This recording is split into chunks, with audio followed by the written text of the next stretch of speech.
be no actual punishment for it. So should Trump do anything about it?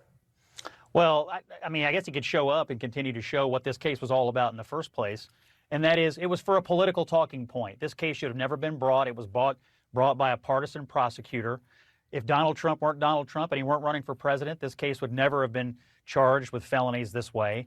This complete and total sham. It's a kangaroo court. Of course he's not going to be punished for it, because the only reason they ever did it was so they could try to call him a convicted felon during the election, which they of course did. And then the American people soundly rejected this naked partisan politics. If you're watching New York City news right now, you got people being burned on the subway, folks running around with all kinds of violence in their past and not in jail, and the criminal justice system is being used on Donald Trump.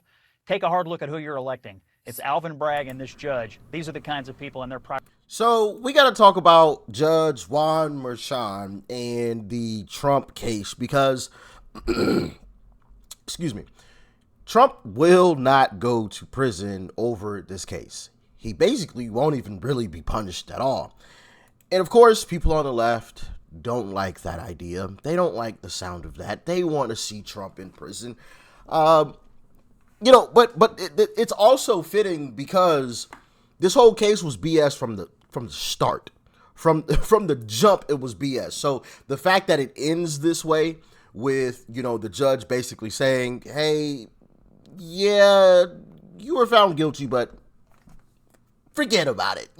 Forget about it. You're not going to be punished. You're not going to get any type of fine of any sort. You're not going to be put in jail at all.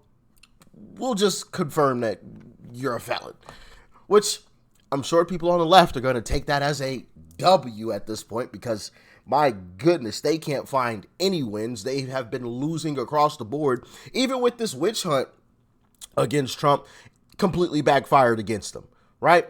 That's also quite interesting. Everything that they've done to Trump has backfired against them. This whole Trump bad, right? Trump bad, Trump bad, Trump bad, that backfired. All of these cases backfired. Them trying to allegedly, I'll say, them allegedly trying to off this man on national television backfired. Everything that they have attempted to do backfired. Mainstream media being Trump deranged. Oh, Kamala's the greatest thing since sliced bread. Trump is a Nazi. He's a horrible person. Look, the rally at Madison Square Garden. Oh my goodness, it's so terrible. Backfired.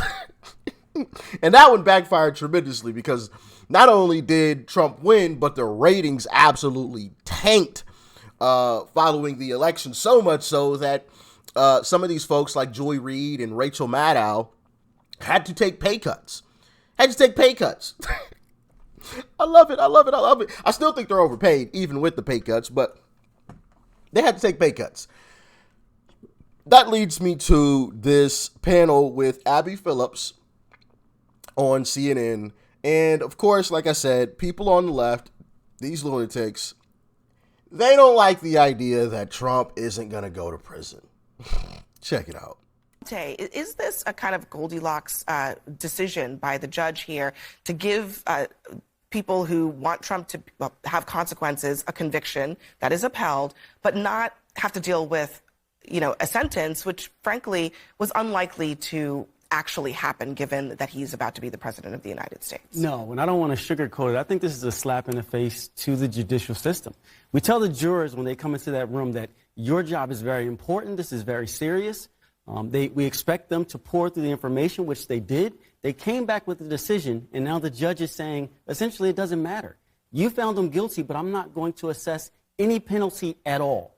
I'm not saying you had to put Trump in jail. That's not likely or reasonable. But there are fines that could have happened, up to $170,000 in fines. Why not assess that and say, you were found guilty? Here's a consequence, so America can know that if you do something wrong, there will be a penalty to pay. Brian? Listen, I think what we're going to learn through this. It's quite interesting that he says if you do something wrong, you'll have a penalty to pay, but literally the House Democrats literally just voted against deporting illegals who try to keep it PG here, who violate someone's privacy, if you know what I mean, like 100, I can't remember the exact number, but Democrats voted against it, deporting these folks who violate someone's privacy, right? Illegals, touch someone's private areas, that kind of deal, forcefully. Yeah. Why would you vote against that? I thought Democrats love the consequences. You want to make sure Americans know that there are consequences for your actions. But Democrats just voted against that. Now, it passed anyway, right? Because of Republicans. But still, kind of interesting. I'm just saying. Carry on. This case more than anything else is the most helpful to President Trump's election, because when you saw the indictment take place, you saw a lot of money come in, you saw the party consolidate against around President Trump, and that was a good thing. And remember, the original purpose of what at least Trump world felt that this was happening was to try to damage President Trump in his presidential run. Hopefully this will take him off the sideline. Democrats were all over the country saying, if you look at the polls, he's going to lose this much Republican support if we can just get this conviction. And it backfired on him. So I'm not surprised when we get to the very end that it just turned out to be a farce from, it's a farce at the end, just like it was a farce from the very beginning. And he brought up a great point, because I remember those same polls. I remember them always putting up these polls. Well, even Republicans say if Trump is actually convicted, they won't support him. Yeah. These people were lying up and down. And I just saw a clip the other day of, I think it was CNN. No, one of these news networks. They posted a poll that showed that one of the top issue was abortion. It was abortion and the state of democracy or something. So, like, top two issues for Democrats, right? They posted a poll that was allegedly showing that most Americans cared about abortion and the state of democracy.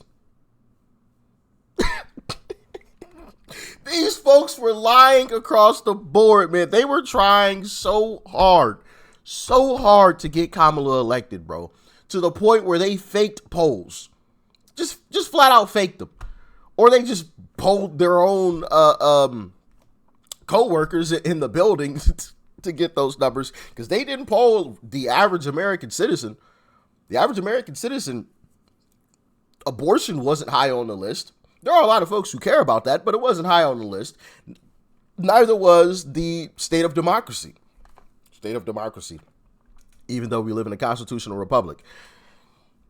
Anyway. It was a witch. It was a witch hunt from the very to beginning. Dante's point, there was a jury trial. And Yeah. he was convicted. But he was convicted in what really was a witch trial. I mean, the whole thing from the very beginning was politically motivated. And like you said, I mean, during the election, we saw how the American public felt about it. They felt that it didn't matter. And my question is, why even have him appear if the judge has already made a decision that there isn't going to be any kind of fine, there's not going to be a probation, there's not going to be any jail time?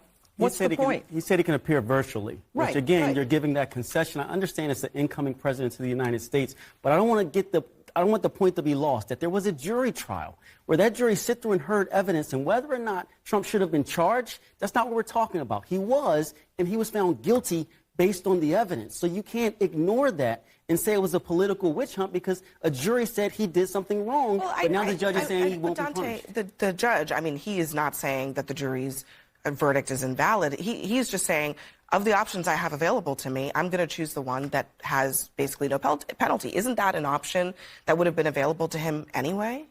No. I mean, I don't know of an option where someone is convicted of 34 felonies and at the end of it you say, okay, all right, we got you, but there's nothing that's going to happen to you as a result. That's just not how our legal system works, and we don't want people to think it works that way. First-time offender, no priors? For all of the talk of Donald Trump being the victim of the weaponization of our criminal legal system, he has consistently been treated more generously than the average American would.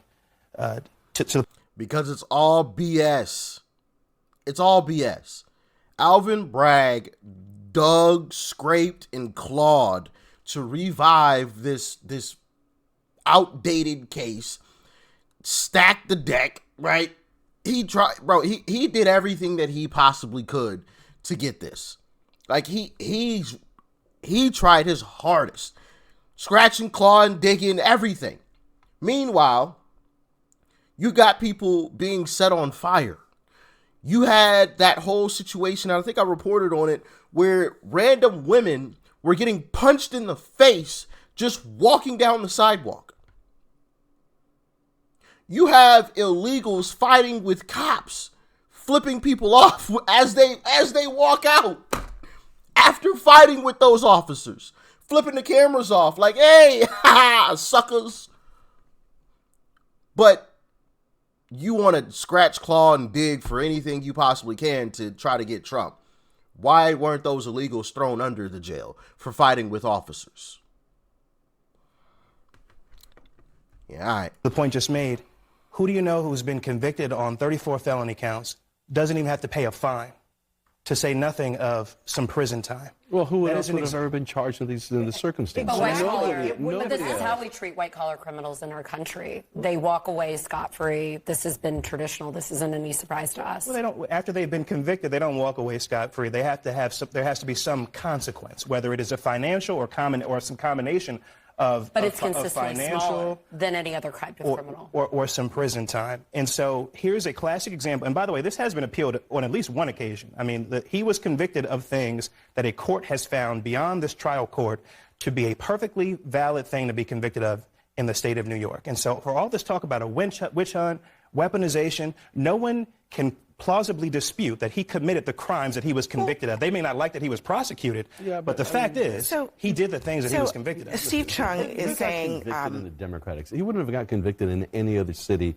that is a Republican city or even slightly leading moderate but city. Brian, It but is isn't- a Bing, bing, bing, bing. This is our justice But system. Brian, It is what doesn't it that is. undermine your very point? If you're suggesting that Republicans would have let him off, isn't that in itself political? Defense counsel It's got to very, choose very those political. jurors, But that's those jurors, my too. point is Trump has broken all these barriers, and he continues to do it. But now the Democrats try to do it with the weaponization of our judicial system, and it just backfired. My question is, why not just take the win?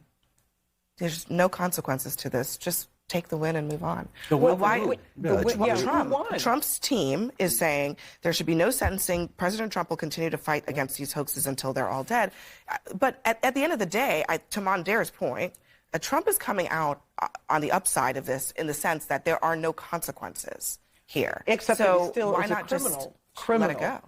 Because he wants to erase the Clear his criminal record. from his record. What about the other three jurisdictions in which he was indicted, right? The dozens of other felony counts for withholding, refusing to produce classified documents that he stole from the Right, Oval but they Office. dropped dismissed those. that. Those were January dismissed. 6th. Those were Those were dismissed. voluntarily dismissed Right. after he won the election, and it became clear that pursuant to a DOJ memorandum, which has never really been tested in the court of law, that he wouldn't be able to be prosecuted anyway because he was about to think return that's to the White better. House. I think it's better. That is not to say that those felony indictments were somehow without a basis. And throughout all of these prosecutions, no one has plausibly refuted the fact that he didn't commit the crimes that he has been indicted Yeah, but for. I think it's These are- He didn't commit the crimes. And, this is my thing. And I've said this before. Trump is no better than anybody else walking this earth, okay? Trump is not God to me, okay? Not at all. He's not God to anybody on the right. Even though people on the left try to say that he is, he's not. He's not above criticism. He's not above being held accountable at all. But this is also my thing, though. If they had gone after Hillary Clinton for what she had did, right? Bill Clinton, Obama, Joe Biden, for goodness sake, I mean, why isn't Joe Biden in prison or on trial right now? So this is the thing. If they had gone after all of those folks, put all of those folks through court case after court case, as they should be, for the crimes that they actually did commit, I wouldn't have much of an issue. I mean, some of these cases are quite wild, all right? But I wouldn't, it would be less of an issue with them going after Trump. One of the big issues of them going after Trump, one, obviously, these cases are bogus, but two, you don't go after anybody else. Nancy Pelosi, You mean to tell me off of a salary of less than $200,000, I believe their salary is like 170 something, 180, off of a salary of 100 and we'll go. Matter of fact, we'll give her a little bit of credit. Off of a salary of $200,000, you can amass a net worth of over $100 million. Where the fuck does that happen? Excuse my language, but where does that happen? Why isn't she being dragged into court? Like, why isn't she arrested? We all know she's worth $100 million at least. Why isn't she in prison? No questioning. She isn't being brought in for questioning. Where did all this money come from, Nancy? Your salary is nowhere near this. You could save every penny. Matter of fact, no taxes, no nothing. You save every dollar and you're still not going to get to your net worth. So where did this money come from? You know the issue? When you're a Democrat, you can do anything you want. I mean, we see it. Obama, Hillary, Bill, Nancy, all of these folks. You can do whatever you want. Even we could talk about, you know what, never mind. All of these folks, right? When you're a Democrat, you do what you want. If you're a Republican, oh, you better walk a tightrope. Because if your toe slips over, we gonna make sure we, hey, come on in. We got some questions for you. You know, the moment you you put your right foot in, you take your right foot out. I mean, you just do the hokey pokey and you stick your foot out a little too far. They, no, come on in. You're a Democrat, though. It's a completely different story. But of course, you know, these folks on, you know, CNN are never going to admit that. They're never going to acknowledge that there's a clear two-tier justice system, right? There's a justice system for Republicans and there's a justice system for Democrats. Completely different. And I think that's one of the reasons why Trump won resoundingly in this past election. Because people see that. It's obvious to folks. This was clearly a witch hunt. I showed you guys several different street interviews where people, just regular folks, we're talking about that. Just regular citizens, not politicians, you know, not any, you know, right? Just regular folks like you and I. We're saying, no, this is clearly a witch hunt. I can see this. But of course, these folks on national television will say, no, it's not a witch hunt. Which, hey, listen, I'm not mad that they do that, because that they're still continuing to do that, because it just pushes more people in our direction. Because people aren't stupid. You can't tell someone the grass is purple when they're looking at it and it's clearly green. Like, it's just not going to work. And the more that you do it, the more that you push them to our side of the political aisle. So honestly, I hope that CNN keeps up these shenanigans. I hope that MSDNC keeps up these shenanigans. I hope that NBC keeps up these shenanigans. I hope that they all keep it up. I really do. You know, for a while, like, I was like, they got to stop this. It would be bad for me, right? But I don't care. They got to stop this. But now I'm just like, you know what? Keep it up. We're winning. And we're going to continue to win. And we win in 28. You're going to act like you're completely shocked and, oh my goodness. Your ratings are going to continue to fall. And following 2028, you'll probably be irrelevant, or at least very, very, very, very close to it. What little relevancy you can have now, which I'm completely shocked by, will completely be washed away come the 2028 election when they lose again. So carry on. Anyway, y'all let me know your thoughts and your opinions on this. Thanks for tuning in. Peace and love. I'm out.